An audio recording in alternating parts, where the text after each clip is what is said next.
on the track, boy. The life of Sean Kingston has definitely become eventful lately. He debuted in the music business as an upbeat, cheery pop singer with an island twist. His breakthrough single, Beautiful Girls, went platinum, and things look like all sunshine and rainbows for my boy. However, not many then could imagine all of the trouble that Kingston would find himself in years later.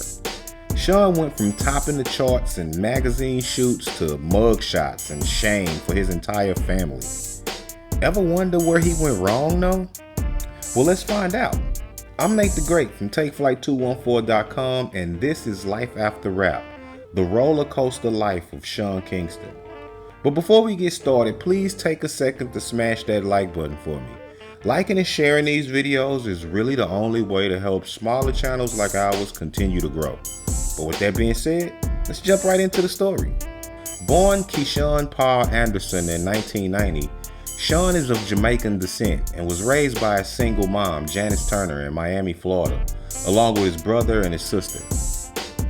When he was only 6, his family moved back to their native Kingston, Jamaica. Back in Jamaica, a young Sean found himself getting into trouble a lot in school, and he spent his teenage years being shipped back and forth from Jamaica to Florida, as trouble always seemed to find him, no matter where he went. Sean's grandfather was legendary Jamaican producer Lawrence Jack Ruby Lindo. The musical talent was passed down to Sean, and at a young age, despite his penchant for trouble, he always had a passion for music too.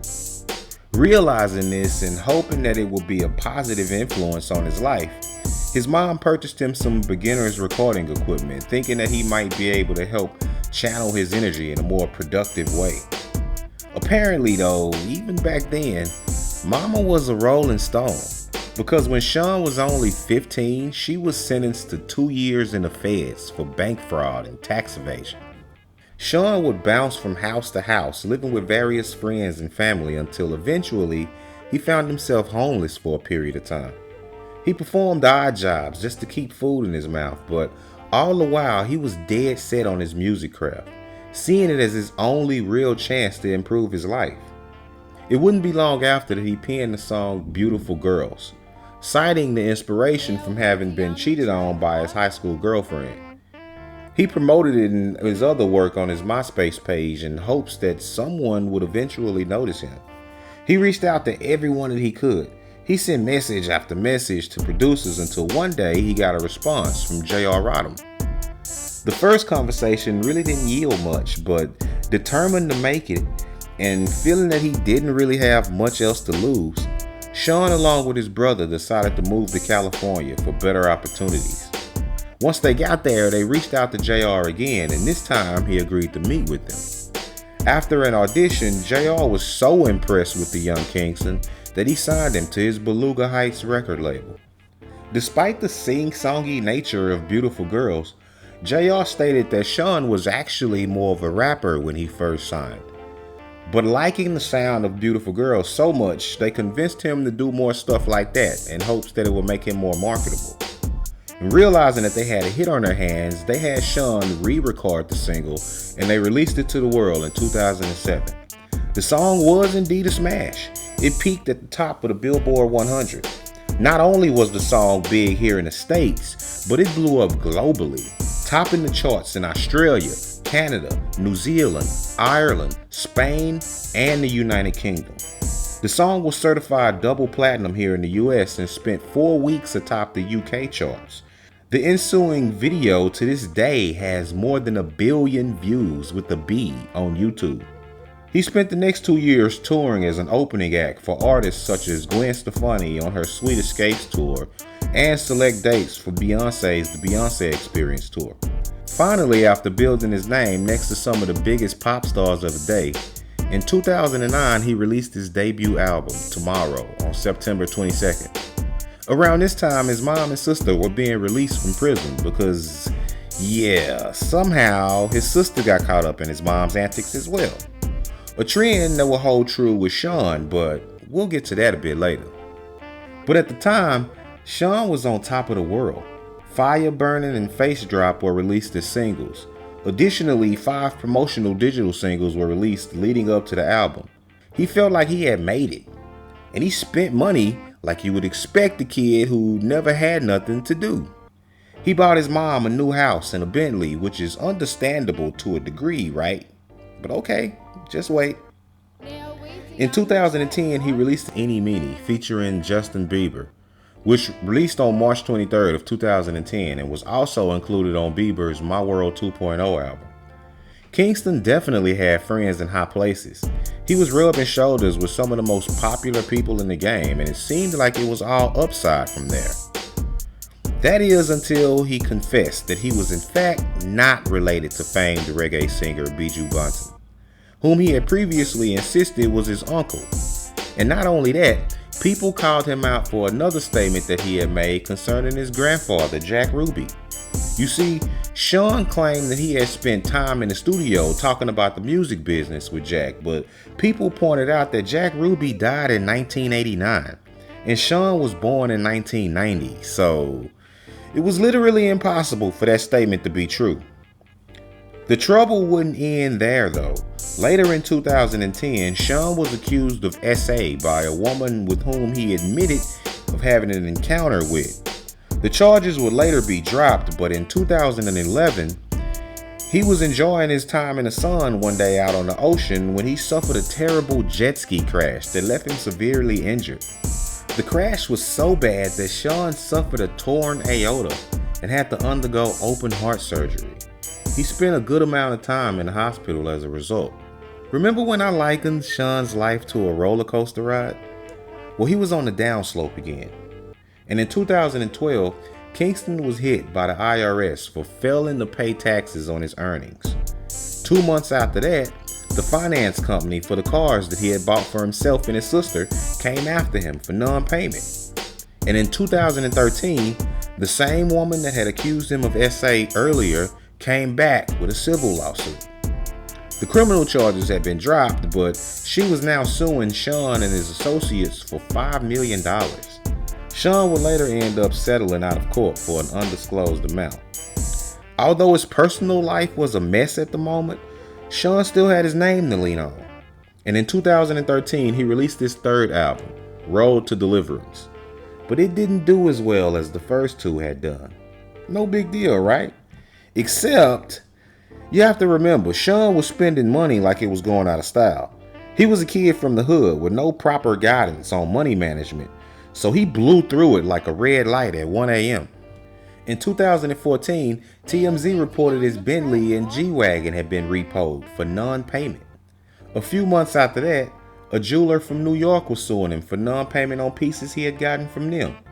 Sean didn't even bother to show up to court for this one, and a judge ended up awarding the jeweler a default judgment worth $300,000 plus.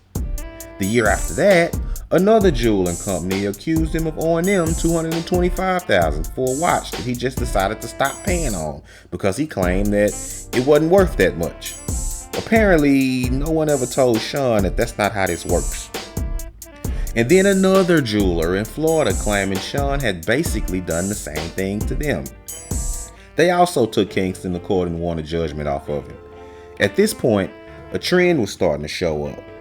Sean was getting himself into trouble trying to spend more money than his pockets could support.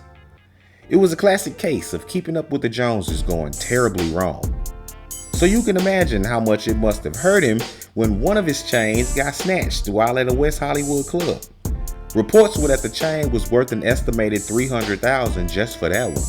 And word on the street is one of Game's partners was the one who hit the lick, but obviously that's unconfirmed. From the years spanning 2017 to 2020, Sean will be in and out of the news for various lawsuits stemming from unpaid jewelry bills. I swear, this dude was like the guy from I'm Gonna Get You Sucker who was addicted to gold chains. He must have been, because a wiser person would have just stopped buying jewelry, but not Sean. By now, his music career had all but fell off. His buzz had died, and whatever music he was releasing went virtually unnoticed compared to his previous stuff. He blamed his issues on a bad record deal, which I have no doubt he was probably in, but at the end of the day, none of that matters to fans. It's a what have you done for me lately game. After finally getting free from his deal in 2003, he launched his own indie label where he dropped another album, but unfortunately for Sean, by then no one cared. He spent his prime years embroiled in legal trouble due to his expensive habits, and by 2023, all his cultural cachet had ran out. Apparently, his goodwill with US-based jewelers had also run out because he would be sued yet again by a group who stated that they had flown all the way from Malaysia to do business with Kingston. He claimed that he tried to pay them, but he ran into issues with wiring the money, which at this point, I can't see how anybody would actually believe that, but that was his story. Apparently the law didn't believe it either, because by 2024, the jig was up for Sean and the cops were on his trail. It started with the arrest of his mom, who had been implicated in his pending crimes. They caught up with her first, and I'm not gonna throw no shade because this is the guy's mother, but damn, couldn't they let the lady take her mugshot photo with her wig on? I'm just saying. A warrant was issued for Sean's arrest at the same time, but he was still in the wind at the moment. The cops were alleging that Sean and his mom had stolen $500,000 in jewelry, $200,000 from Bank of America, a $160,000 Cadillac Escalade, and a whole host of other shenanigans. Sean was performing a show in California at the time his house was raided and his mom was arrested, but the cops were aware of this and they camped out waiting for him to get off stage. And as soon as he did, he was taken down too. Sean was later extradited back to Florida where he would face charges including conducting an organized scheme to defraud, grand theft, identity theft, and other related crimes according to the arrest warrant. The exact details of the alleged fraud scheme, which authorities say went down between October to March, wasn't immediately clear. But one thing's for sure, Sean was all out of luck. Again, the reason I call Sean's life a roller coaster is because similar to a theme park ride, he started out at the bottom, a poor kid, product of a single parent home, who rose to the top of the music industry only to fall back down to the ground level again, all thanks to his lavish spending and poor money management. Worth an estimated $400,000 today, Sean Kingston didn't have to be in this spot. Had he had someone in his corner to give him proper guidance, then maybe he would be in a much better situation. But as we know, the suits don't really care about you, and it seems like his mom was just happy being along for the extravagant ride and never bothered to pull her son aside for some good advice. Point is, Sean is in a bind right now, but not one that he can't necessarily pull himself out of. He's still relatively young at 34 and has some earning potential left. If he could manage to clear this up and sober up his spending habits, then he could turn things around. But will he is the question. What do you think? Can Sean Kingston make it through this and land on top again or no? Hit us up in the comment section and let us know. Also, if you made it all the way through the video, we can't thank you enough for sticking with us. And also, if you made it this far, we hope you already hit that like and if you made it this far, we hope you also hit the like button. Liking and sharing these videos really helps us out in the YouTube algorithm so that we can continue to grow.